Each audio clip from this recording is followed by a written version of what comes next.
Hai guys, perkenalkan, nama saya Brenda Kaisarita. Panggil saja Brenda ya, agar bisa lebih akrab. NIM saya 211F110122. Saya dari Universitas PGRI Agopuro Jember. Nah, di sini saya akan mempresentasikan 5 materi mata kuliah masalah sosial dengan dosen pembimbing Bunda Tati. Selamat menikmati videonya guys. Untuk masalah sosial merupakan kondisi yang tidak diinginkan ada di dalam masyarakat karena dapat mengganggu ketentraman masyarakat itu sendiri dan diperlukan adanya tindakan sebagai hasil dari kesepakatan bersama. Nah, untuk itu mengatasinya atau memperbaikinya, masalah sosial ini dianggap sebagai persoalan. Nah, kenapa dianggap sebagai persoalan? Karena menyangkut tata kelakuan yang bersifat immoral. Nah, ini berlawanan hukum yang bersifat merusak. Masalah-masalah sosial tidak akan mungkin ditelaah tanpa mempertimbangkan ukuran-ukuran masyarakat itu sendiri, mengenal apa yang dianggap baik dan apa yang dianggap buruk. Nah, maka dari itu, masalah sosial merupakan masalah yang timbul akibat dari interaksi sosial. Antaranya bisa dari individu atau antar individu dengan kelompok dan bisa juga antar kelompok dengan kelompok. Interaksi sosial berkisar pada ukuran nilai, adat istiadat, ideologi, dan tradisi yang ditandai dengan suatu proses sosial yang disosiatifkan.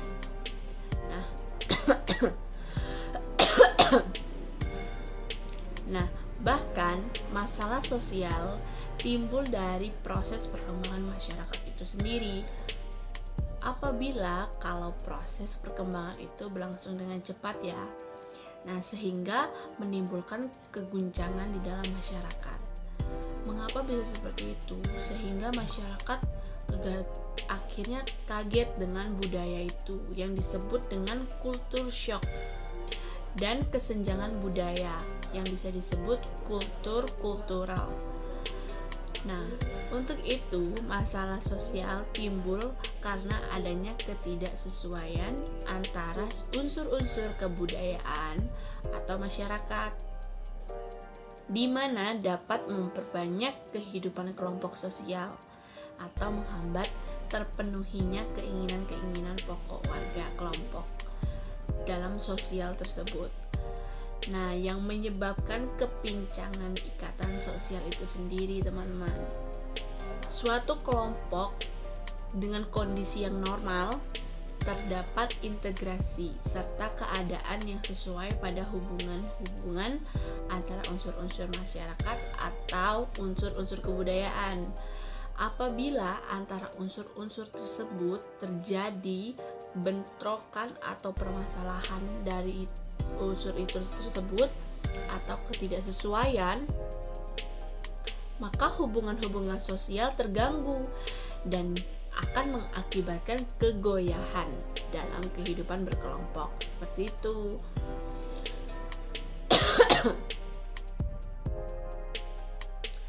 Dan untuk materi pertama, saya akan membahas tentang akibat anak penyandang masalah sosial. Nah, anak penyandang masalah sosial adalah anak yang karena suatu hambatan, kesulitan atau gangguan sehingga tidak dapat terpenuhi kebutuhan hidupnya, baik secara jasmani, rohani, dan sosialnya, secara memadai dan wajar tentunya. Sehingga hambatan dan kesulitan serta gangguan tersebut dapat berupa kemiskinan atau ketelantaran dan berupa kecacatan, sehingga ketunaan sosial pun terjadi.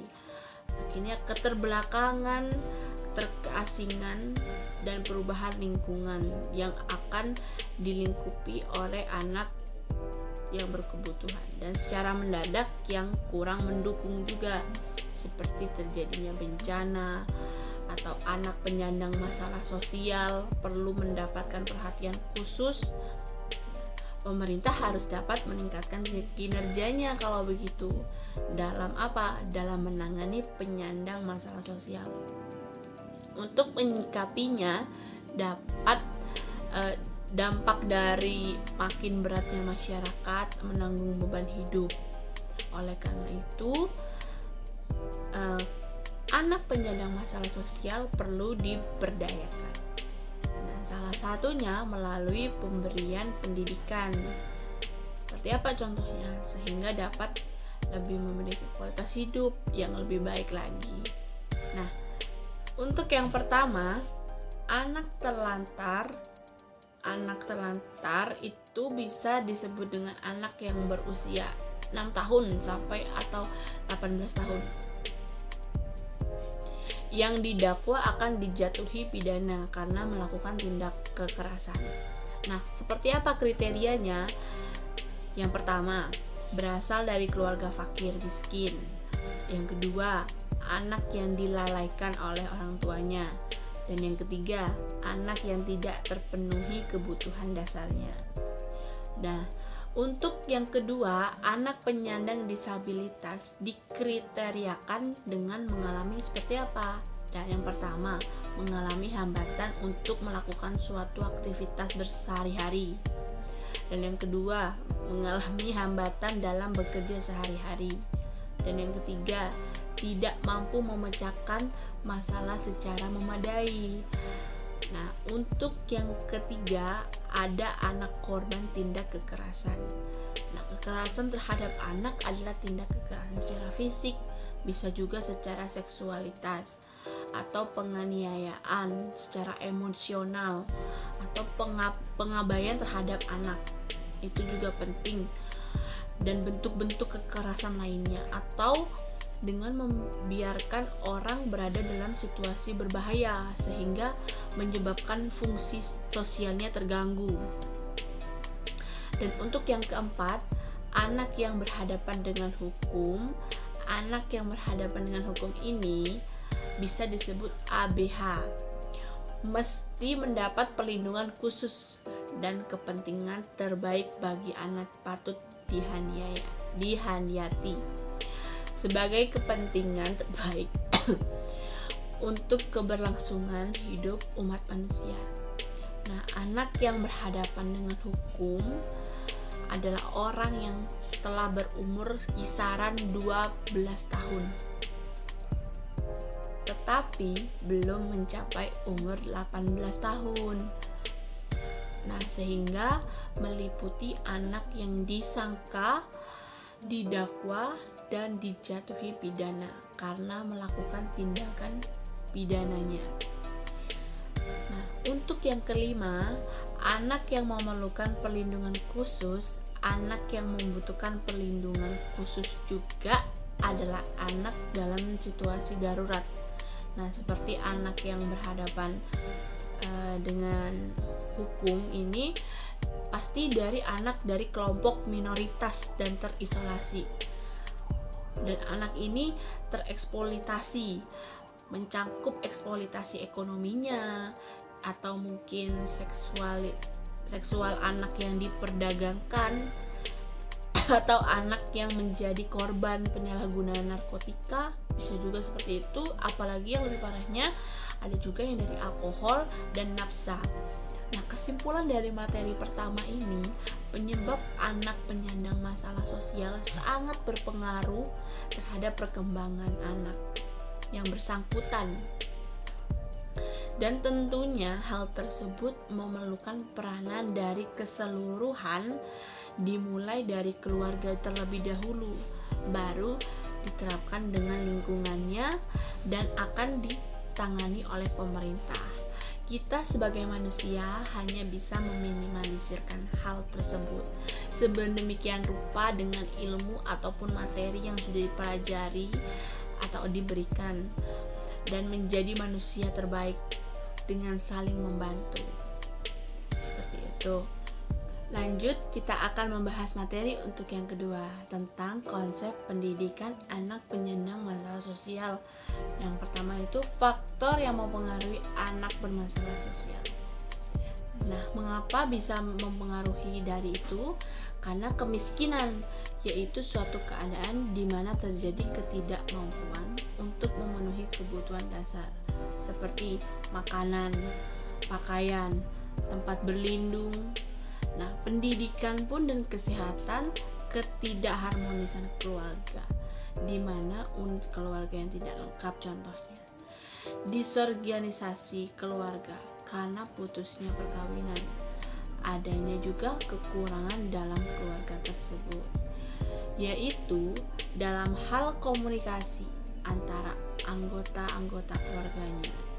Sedangkan peran keluarga sendiri yaitu sebagai tempat pertama bagi seorang memulai atau mengenal interaksi dan komunikasi serta sosialisasi itu terjadi. Nah, mulai dari individu mempraktikkan tindakan atau perilaku dan interaksi dan komunikasi yang diperlihatkan orang tua juga kepada anaknya. Nah, untuk rumah pertama yang menjadi tempat untuk berlindung, untuk sang anak berteduh, serta menjalin keharmonisan kehidupan. Seperti itu untuk faktor-faktornya. Ada juga bentuk-bentuk anak bermasalah sosial, seperti perselisihan contohnya, kriminalitas, ketidakharmonisan dalam keluarga, kebodohan dan kemiskinan. Beberapa seperti metode Montessori dan metode multiple intelligence adalah sebagai berikut.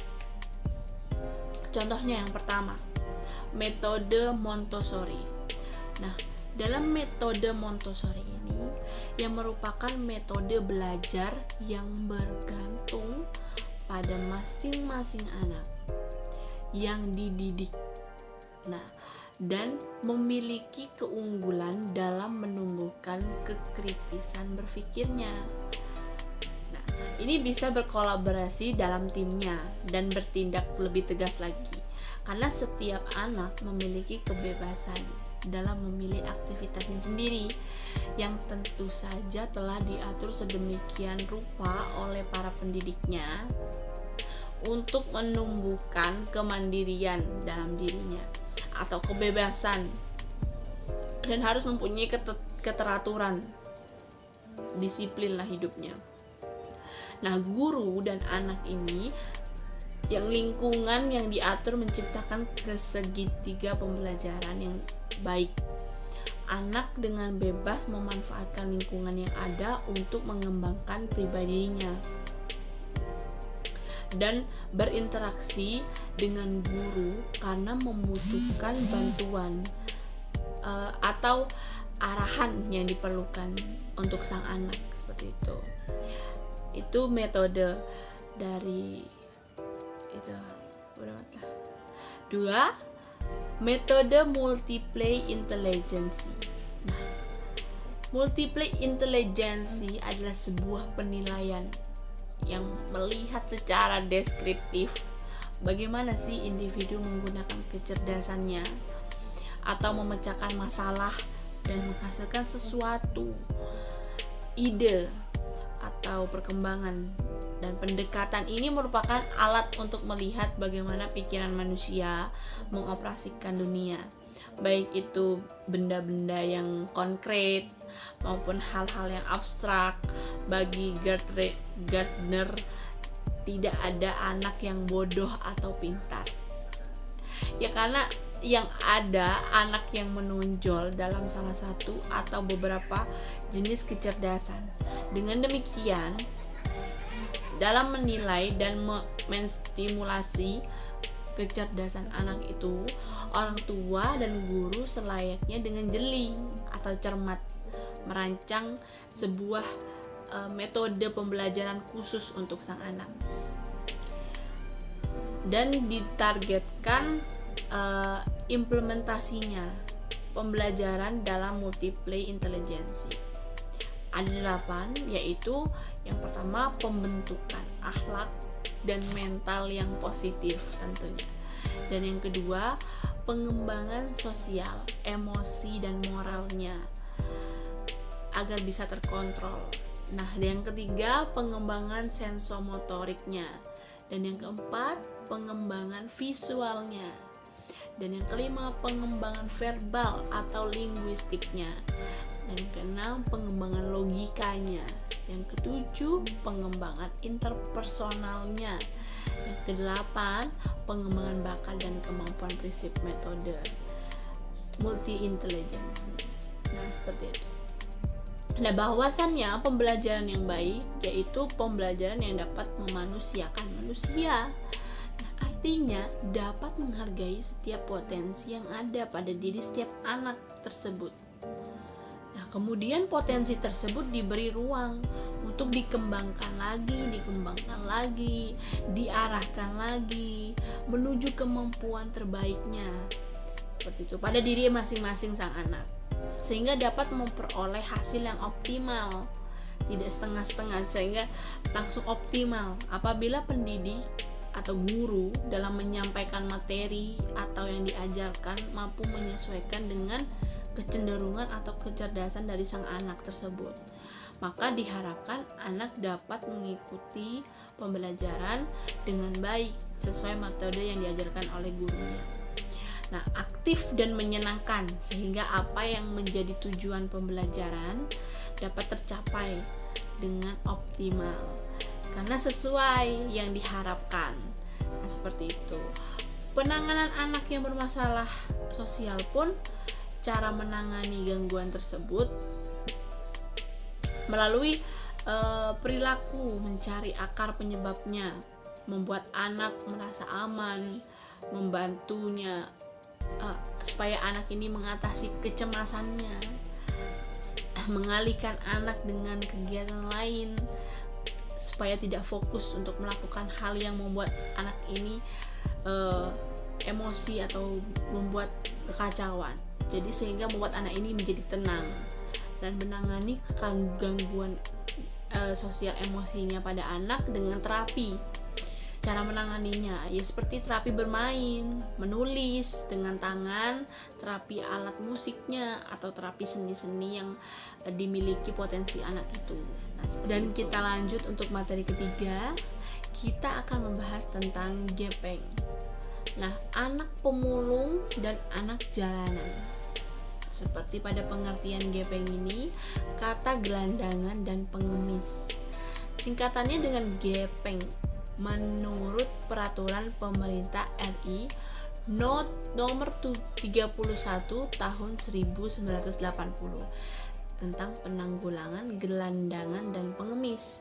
Nah, gelandangan adalah orang-orang yang hidup dalam keadaan tidak sesuai dengan norma kehidupan yang layak dalam masyarakat setempatnya itu sendiri, dalam wilayahnya, seperti itu.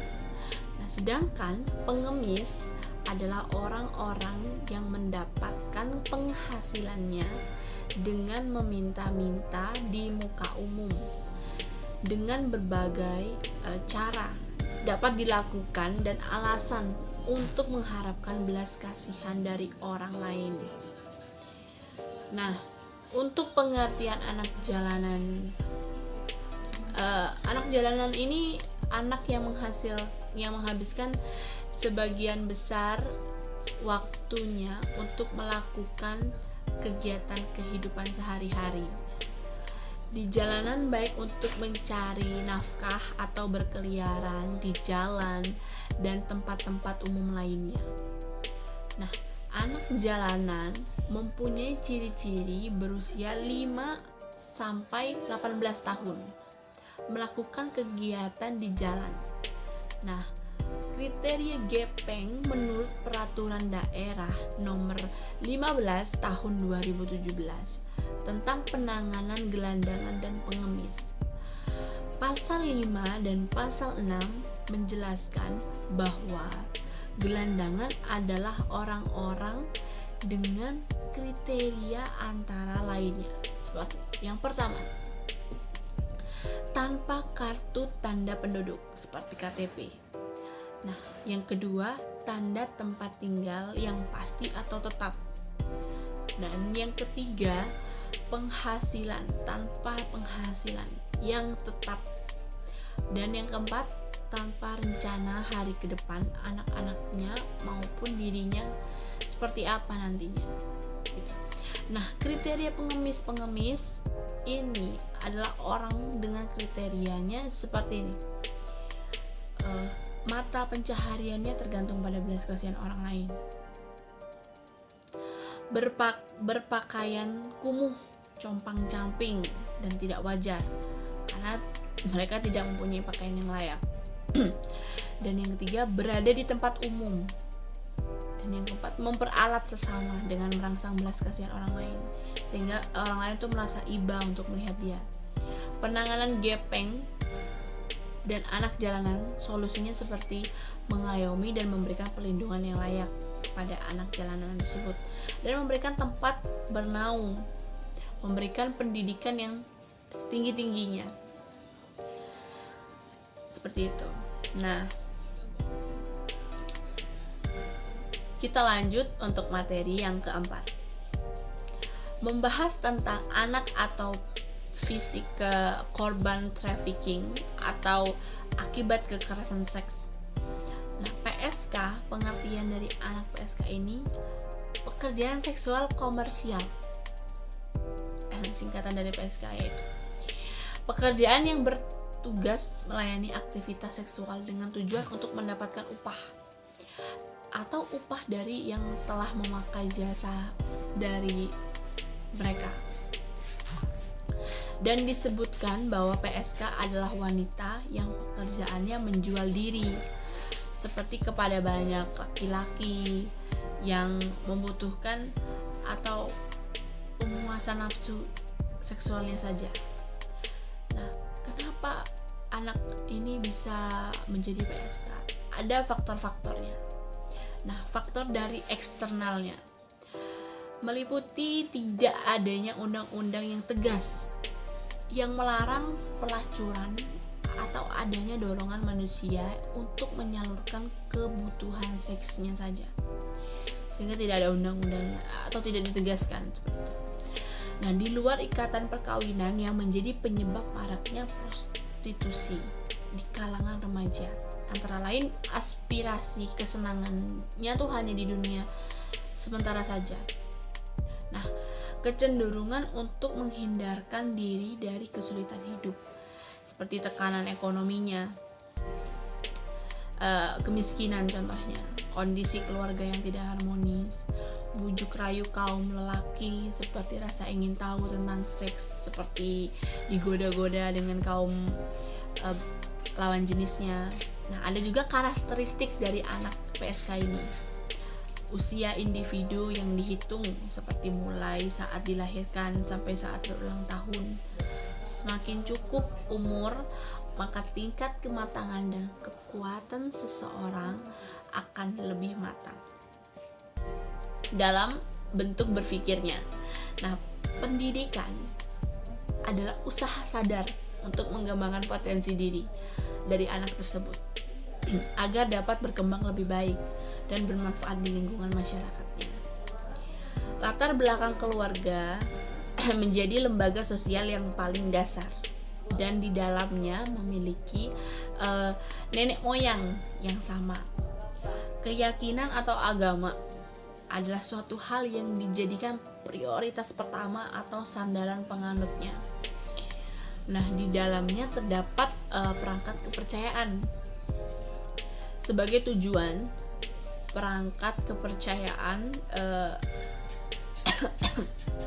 tentunya baik untuk mencapai keselamatan maupun mengatasi masalah. Dan untuk lingkungannya itu sendiri, kombinasi antara kondisi fisik dengan manusia dan perilakunya, seperti geografi sosial. Adalah geografi sosial itu dalam manusia yang menjelaskan mengenal hubungan timbal balik antara lingkungan dengan interaksi manusia dan lingkungannya. Nah, lingkungan sosialnya ini ada pengertiannya tentang human trafficking yang paling akurat seperti perekrutan atau pengangkutan, eksploitasi seksual, dan menyalahgunakan orang lain untuk tujuan eksploitasinya. Hukum trafficking juga dikenal sebagai kerja paksa atau perbudakannya. Nah, korban trafficking ini pada umumnya adalah anak-anak dan perempuan di bawah umur, yang mana korbannya adalah mereka yang mengalami kesulitan di dalam bidang perekonomiannya karena kemiskinan. Jadi mereka terbawa. Nah, untuk faktor penyebab korban trafficking ini, faktor ekonomi, pola hidup konsumtif, minimnya pemahaman nilai agama. Jadi mereka tidak memiliki pendidikan karakteristik korban trafficking ini. Adanya rekrutmen, adanya gerak pindah juga, adanya serah terima, jeratan lilitan hutang juga, jadi sehingga mengekang kebebasan mereka. Nah, penindasan intimidasi seperti ancaman kekerasannya, pemerasannya, fisik seksnya juga mereka alami. Sehingga pengertian kekerasan seks atau kekerasan seksual ini setiap perbuatan merendahkan atau menghina sehingga melecehkan mereka, menyerang tubuh mereka, dan fungsi reproduksi seseorang mereka rusak. Karena ketimpangan relasi kuasa atau gender yang berakibatkan atau berakibat penderitaan psikis dan fisiknya, termasuk yang mengganggu, sehingga kesehatan mereka jadi tidak reproduksi lagi, sehingga seseorang akan hilang kesempatan melaksanakan pendidikan yang aman dan optimal, sehingga masa depannya mereka sudah menganggap hancur gitu. Faktor penyebab kekerasan seks seperti paksaan, ancaman, intimidasi, penahanan, tekanan psikologisnya, karakteristik kekerasan seks growingnya. Ada proses pembangunan hubungan positif dan menjalin ikatan emosional untuk menumbuhkan rasa percaya pada anak itu, sehingga bisa mengatasi hambatan atau tujuan untuk seksualitasnya. Seperti itu. Ada juga gaslighting, suatu proses manipulasi yang terjadi dalam hubungan. Nah, biasanya pelaku menanamkan benih-benih keraguan dalam diri pasangannya yang menjadi korbannya, dan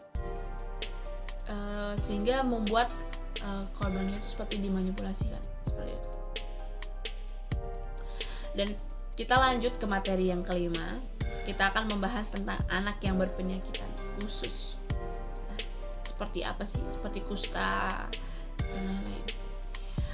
Nah, pengertiannya dari tuberkulosis TB yang juga dikenal dengan singkatan TBC, merupakan penyakit menular yang menyebabkan masalah kesehatan terbesar di kedua dunia setelah HIV.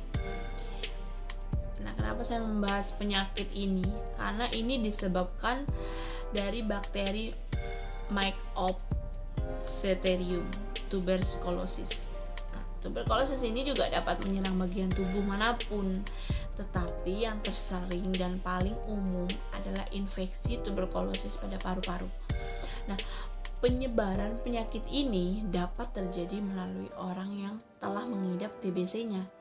Nah, kemudian mengalami batu atau bersin yang menyemburkan air liur yang telah terkontaminasi dan terhirup oleh orang sehat yang kekebalan tubuhnya juga sama lemahnya, sehingga terkena penyakit tuberkulosis ini. Nah, walaupun biasanya menyerang paru-paru, tetapi penyakit ini dapat memberi dampak juga pada tubuh lainnya.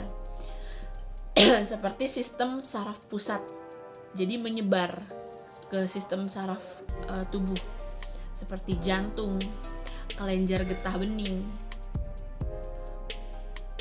dan usus dan lain-lainnya, sehingga termasuk 5 besar penyakit dari 5 negara ini. Sehingga TBC ini terbanyak di Asia Tenggara dengan jumlah pengidap yang mencapai 305.000 jiwa pada 2012.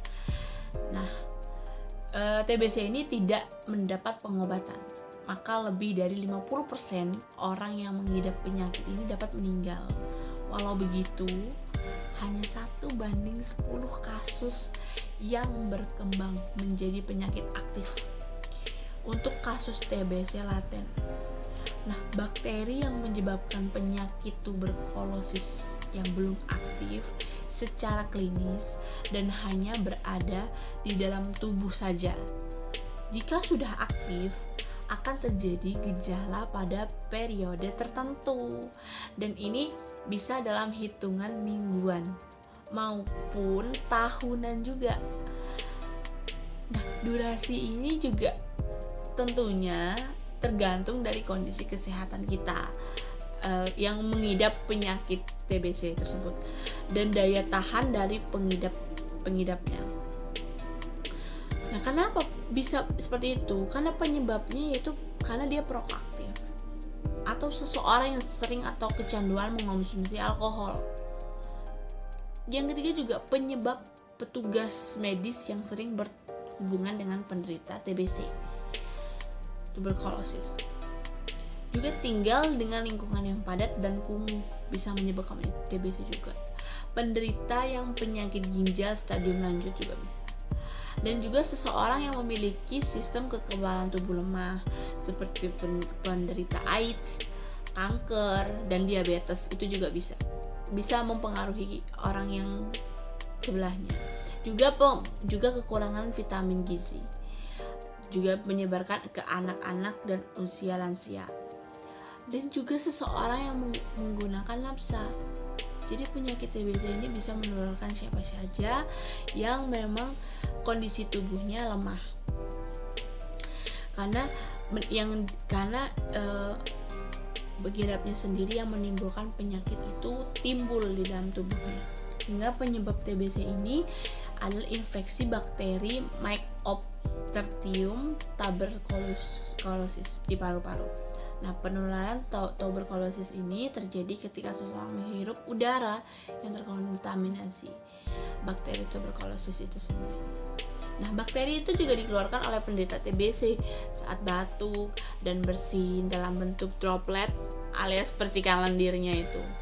Nah, penting untuk diketahui bahwa orang yang terinfeksi bakteri Mycobacterium tuberculosis ini bisa saja tidak langsung menularkan bakteri pada orang lain juga.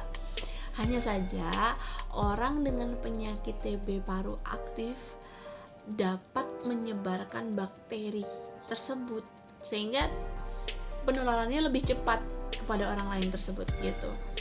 Dan untuk memahaminya, bagaimana sih bakteri penyebab tuberkulosis ini dapat menginfeksi tubuh dan menimbulkan sejumlah gejala TBC. Anda perlu memahami tahapan infeksinya. Nah, di sini saya akan melansir dari buku tuberkulosis.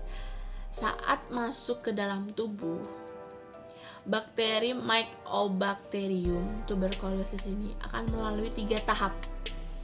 3 tahapan ini, yang pertama, infeksi primer.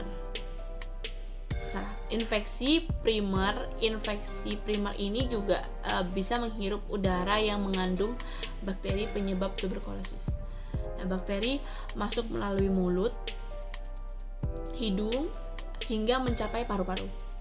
Nah, lalu mulai memperbanyak diri atau memperluas seperti penyebarannya cepat. Dan yang kedua, infeksi laten. Sistem imun akan melakukan perlawanan ketika bakteri mulai berkembang biak.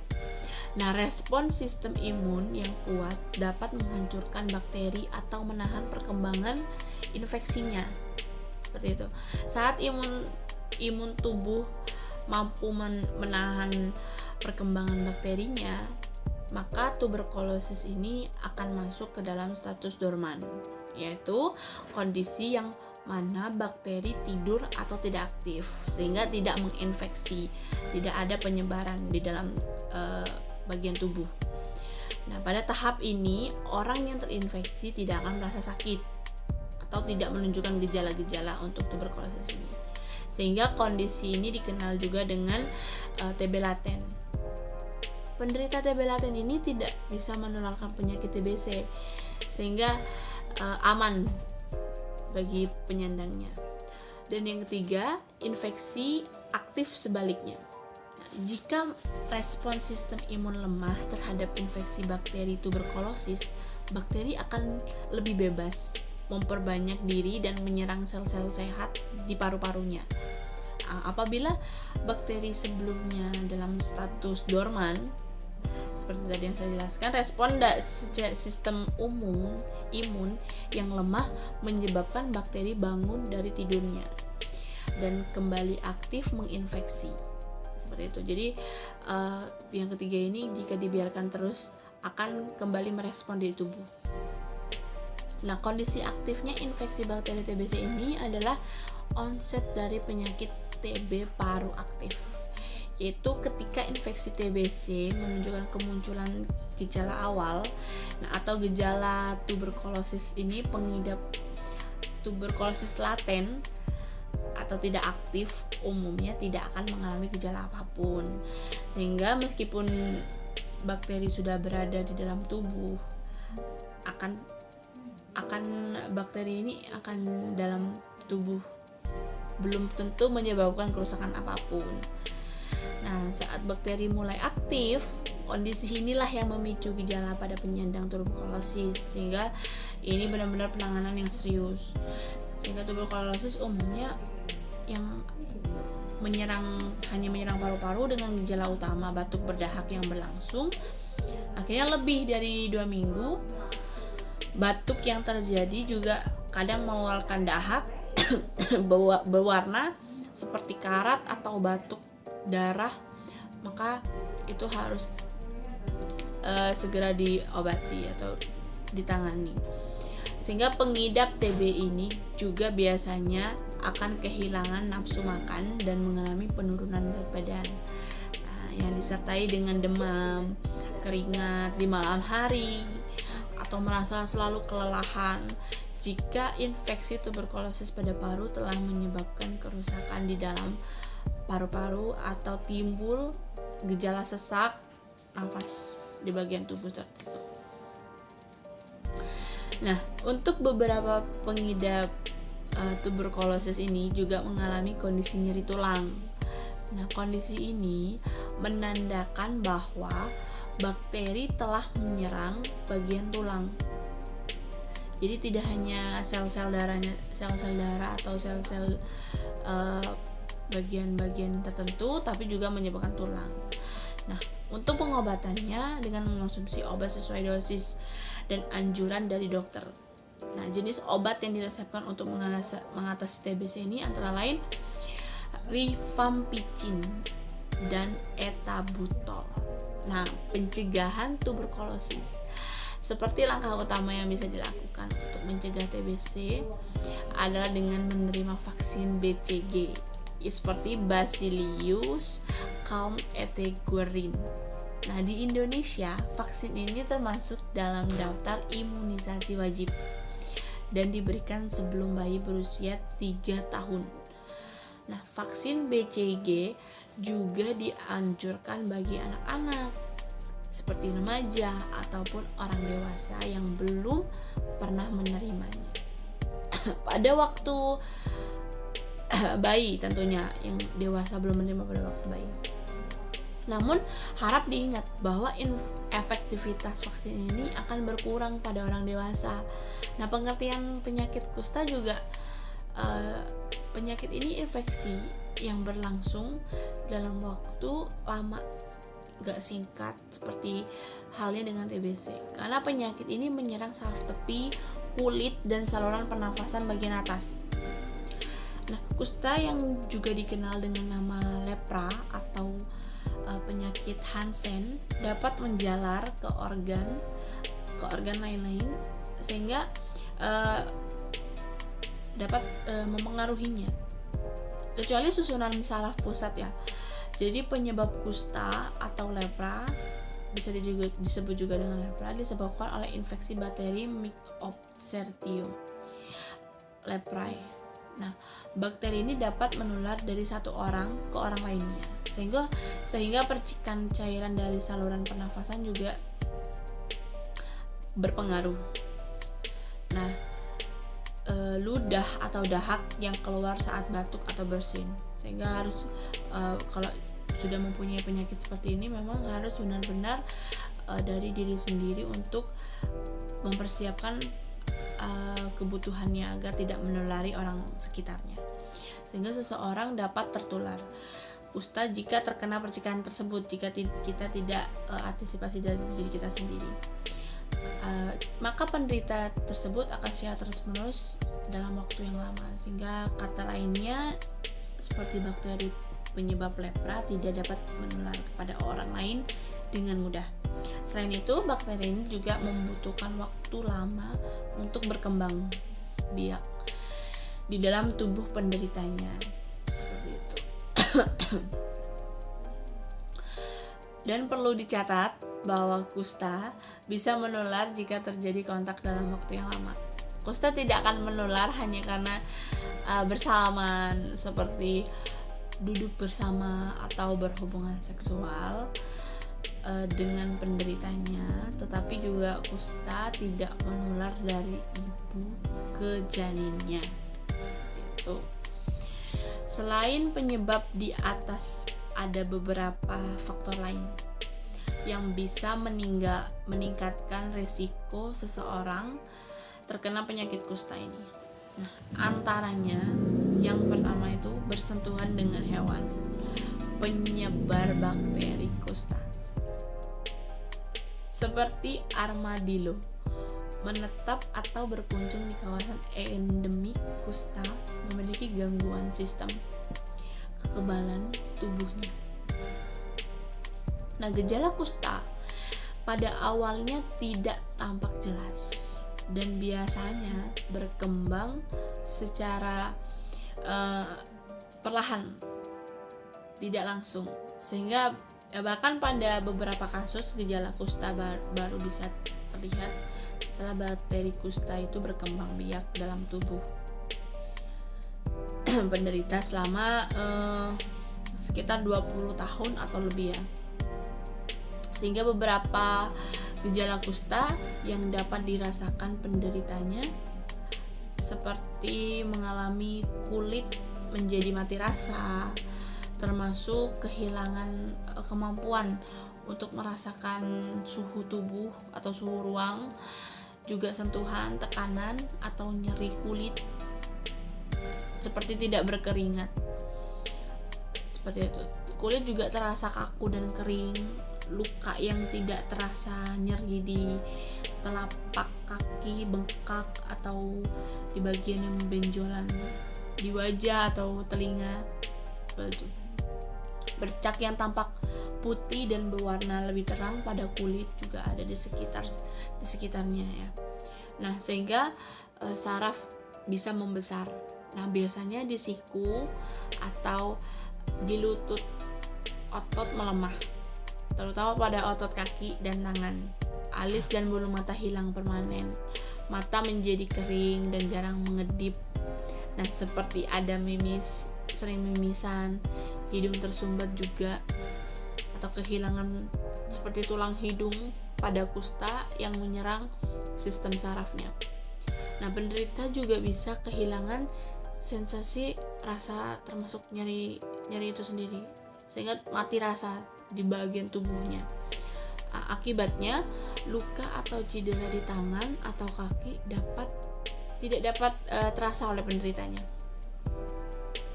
Nah, berdasarkan tingkat keparahan gejalanya itu sendiri, kusta dapat dikelompokkan menjadi 6 jenis. Yang pertama, intermediate leprosi. Kusta ini ditandai dengan beberapa lesi datar berwarna pucat atau lebih cerah dari warna kulit di sekitarnya ya, lebih menonjol, yang terkadang dapat sembuh dengan sendirinya. Atau tuberkuloid leprosi ini juga ditandai dengan beberapa lesi datar yang kadang berukuran lebih besar dan juga bisa mati rasa dan disertai dengan pembesaran saraf.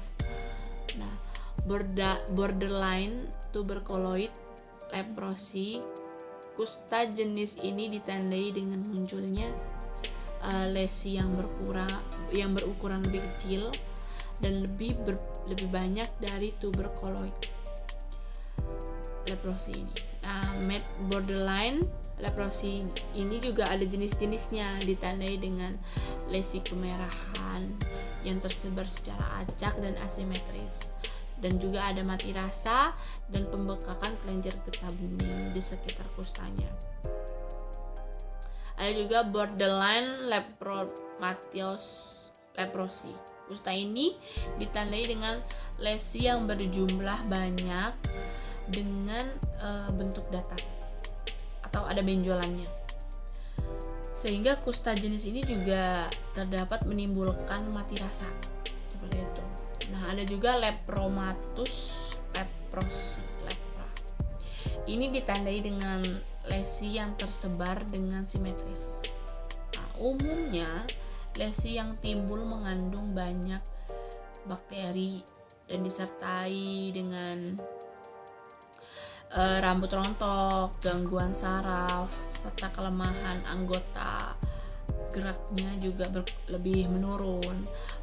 Pengobatan kusta ini juga metode utamanya untuk pengobatan kusta dengan obat antibiotik itu. Nah, penderita kusta akan diberi kombinasi beberapa obat.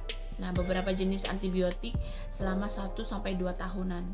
Nah, jenis, dosis, dan durasi penggunaannya juga antibiotik akan ditentukan.